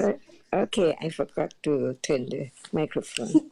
Okay, we couldn't hear anything you Sorry. said. Okay. I think that to understand Dhamma is to understand life. For example, can there be only bhavanga citta, no experiencing of anything at all? Real life, the way it is. Can anyone change just to have only bhavanga, not experience anything at all? But actually, bhavanga experience an object, but who knows? Because it doesn't show up. It's not the visible object, it's not the idea of thought, and it's not the smell or anything. But life is not like that. Life goes on by conditions. That's why even bhavanga, be bhavanga, how long, and then what come next by conditions. When something like sound and something impinge on the eyeballs by conditions, there must be the moment of experiencing different object from the object of bhavanga. And they cannot be just seeing, hearing, smelling, tasting, touching. There is also thinking, even there is no hearing and seeing at all. Is that right, the way it is? So we learn to understand the way life is or the way reality is by conditions. What about experience many things today and then Bhuvanka, on and on and on, never to think about it at all? Impossible. That's why what is a dream? It's not Bhuvanka. That's why we learn the way it is. What is experience is there with Loba and Dosa and or other Kusala and Akusala to condition moment of not forgetting the object of that because of sanya. So sanya arises with each citta, no matter it is moment of Bhuvanka, not the object of this world, or at any moment of falling asleep or wake up and so on. That's why this is life. But we learn to understand from the enlightenment of the Buddha the way realities are conditioned. So Bhuvanka cannot keep on as long as there are conditions for thinking to arise by memory or sanya cetasika. If there's no sanya, there's no experience of anything which has experienced before, no thought about it.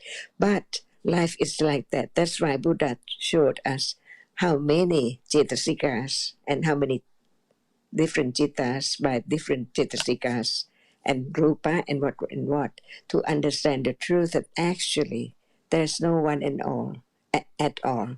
There are only different realities, condition arising and falling away, just the way it is.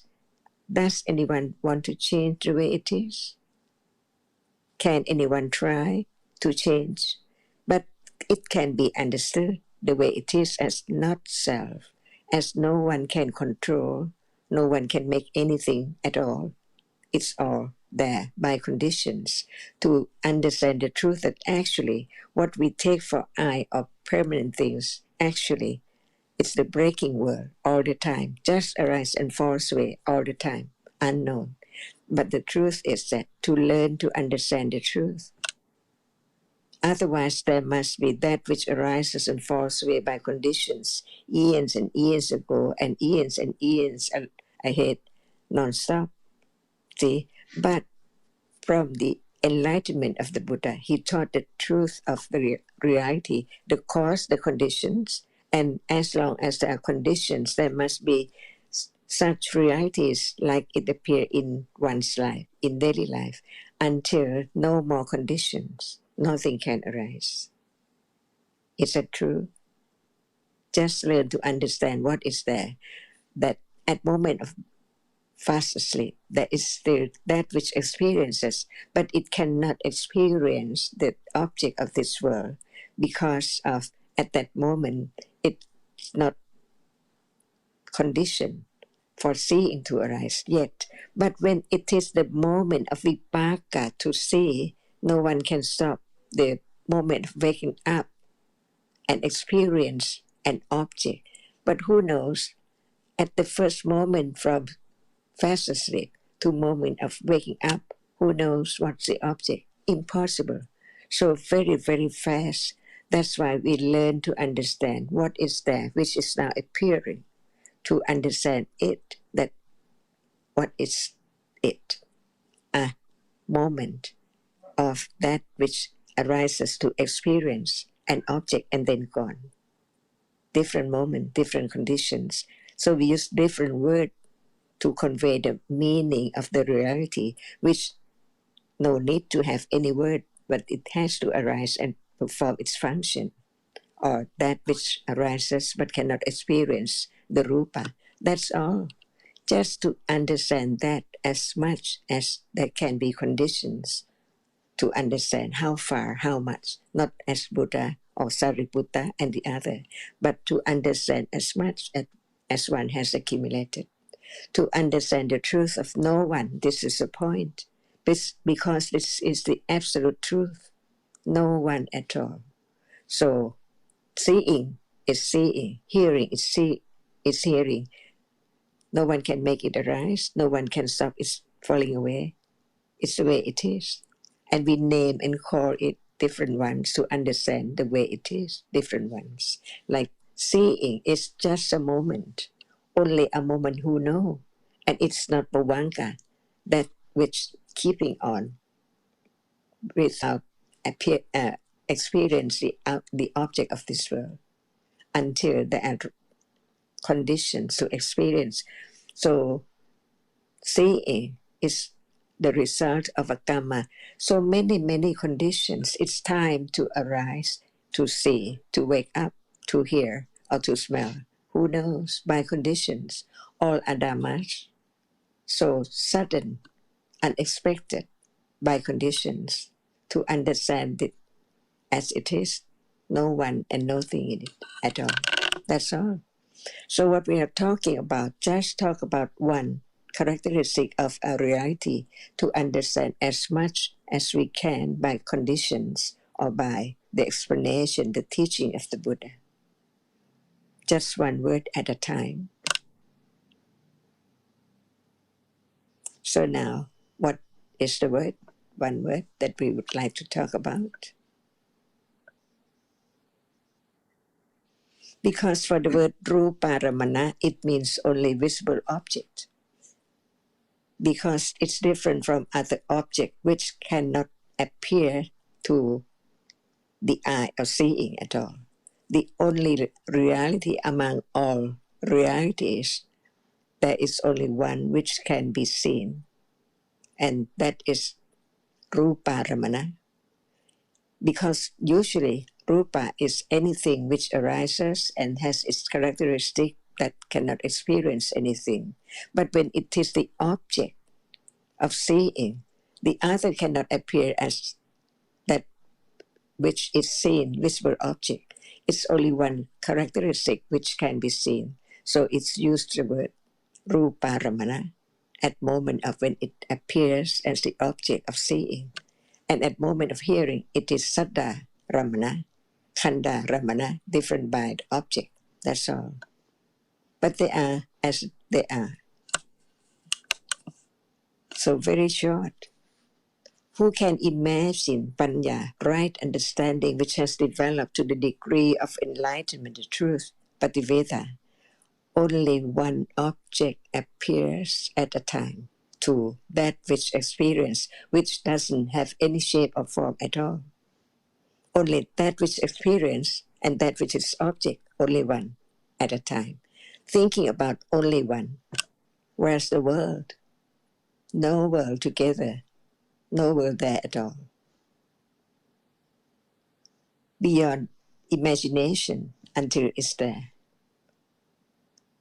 Because even it appears just one at moment of experiencing hardness, only hardness is there to be the object.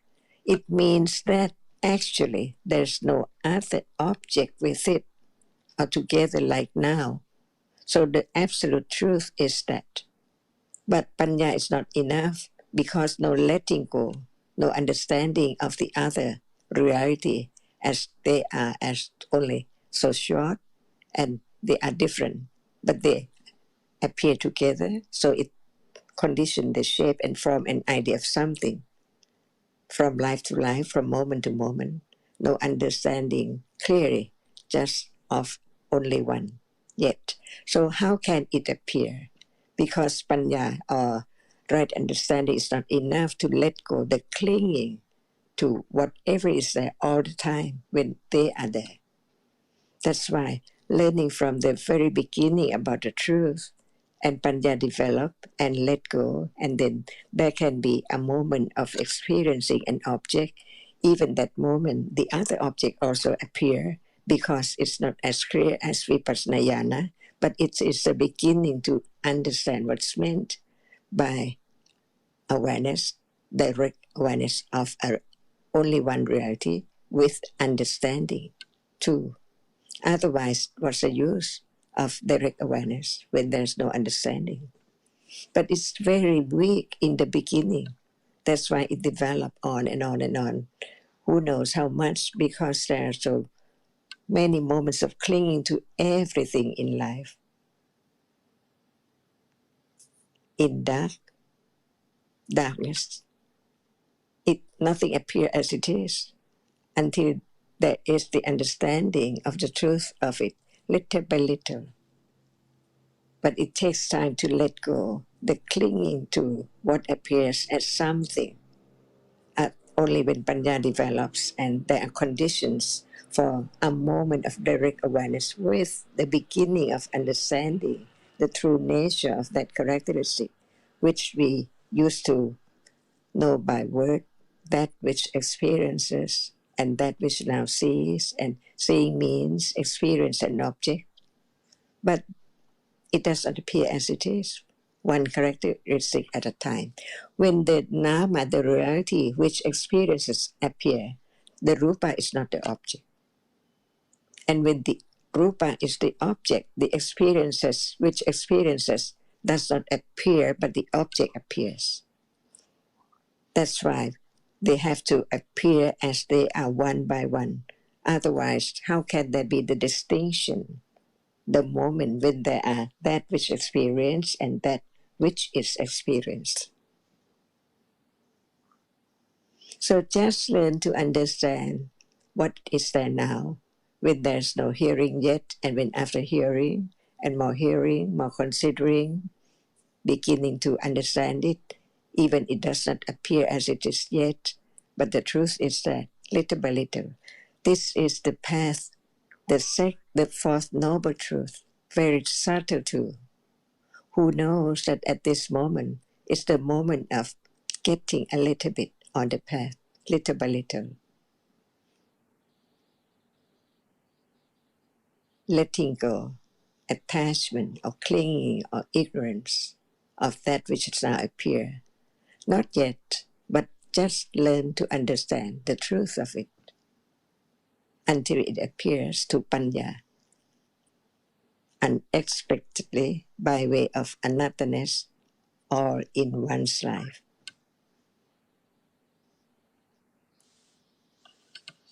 Each moment is unexpected, but it's not known because no understanding of the truth of it. But when there is understanding, it's exactly the same as normal life, but Panya begins to learn by conditions unexpectedly, but the unexpected moment is not clear enough until only one appears unexpectedly, because no thought about that object, no expect about that moment,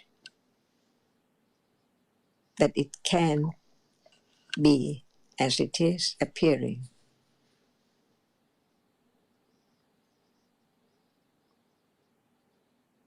This is the way to let go. This is the path, and this is parami.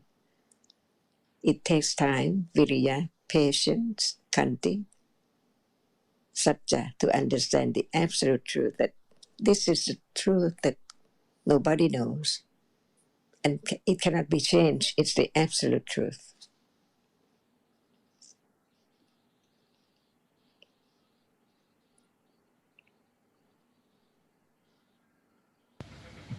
Just briefly, Ajahn, I think Wilhelm, he was also asking 2 or 3 questions about sampatichana and the English receiving consciousness, and I mentioned it's just one more vipaka citta, but I think he would like you to add a little more about it.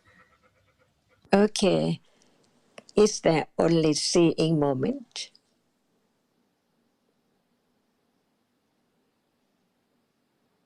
After we have heard a lot of the way Dhamma is, as soon as the citta has fallen away, it conditions the next citta. No gap in between at all, by way of what we use the word anantarapajaya. And what has to be, the next one is samanantarapajaya. The way it is, the difference between seeing and that which does not see, but has the same object. That's why there is the word receiving, but actually it experiences the same object as the previous one, because the object hasn't fallen away yet. It's there as the object, because it's still impinged on the eye base.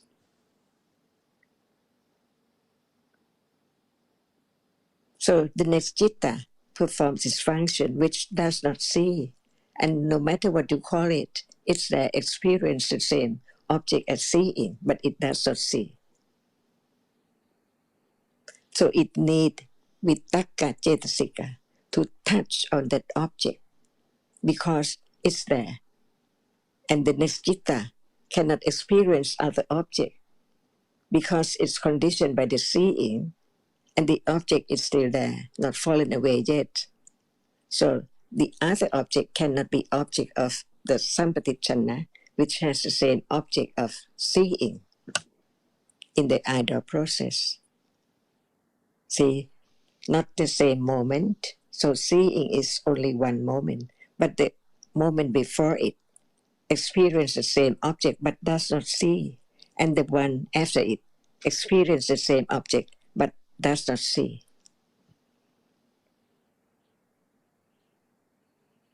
This is taught by the enlightened one, and about cetasikas and conditions for each moment, different citta because of that and that. It is sampatichana, so it needs to have vitakka, which touch on the object even it does not see. But if it does not touch, how can it have the same object as seeing? So after seeing moment, there has to be vitakka cetasik with almost every citta.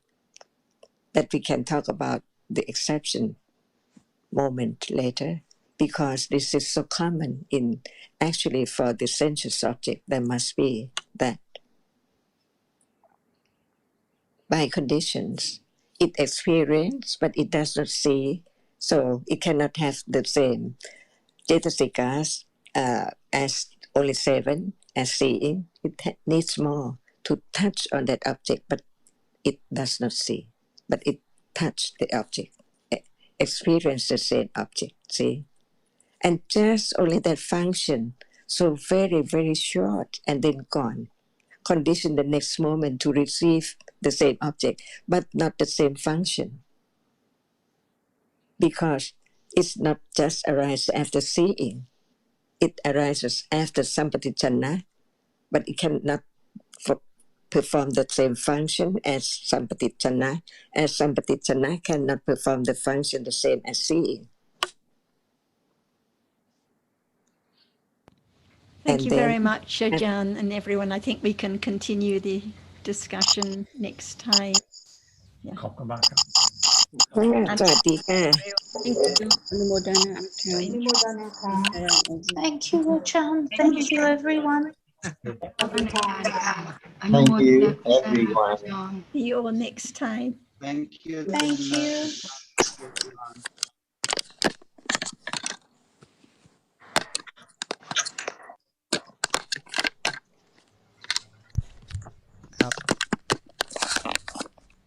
ฮัลโหลกราบอนุโมทนาท่านอาจารย์ วันนี้เป็นไงฮะ เกือบจะดีครับท่านอาจารย์อีกนิดเดียวครับผม ค่อยดี ครับ ค่อยๆ ดีขึ้นเยอะ นะ เลยค่ะค่อยดีขึ้นครับแต่ว่าดีขึ้นเยอะเลยท่านอาจารย์ครับลังนกมาถึงแล้วนะครับ แล้วก็ทีนี้ก็เดี๋ยวพรุ่งนี้น้าต่อยเอาไปให้นะครับ รู้สึกผมถามคุณตั้มบักไปเขาก็ไม่ทราบใครส่ง แต่ว่าดูในหน้าซองรู้สึกชื่อคุณฮานะครับจากนาตรังนะครับ และคุณเอ็มช่วยตอบขอบคุณไปแทนหน่อยได้ไหมคะ ครับผมฝากขอบคุณไป ครับฝากคุณตั้มบักให้เพราะว่าเขาไม่เข้าภาษาอังกฤษเขาพูดแต่เวียดนามนะครับครับแต่ว่าคุณตั้มบักคุณตั้มขอบคุณไปเลยครับผมฝากคุณตั้มบักไปแล้วครับอนุโมทนา ได้รับแล้วค่ะครับผมครับอนุโมทนาท่านอาจารย์ครับพรุ่งนี้ 7:00 นครับเอ้ยไม่ใช่ครับต้องวันจันทร์ขอทานโทษครับครับผมครับอนุโมทนาสวัสดีครับสวัสดีค่ะ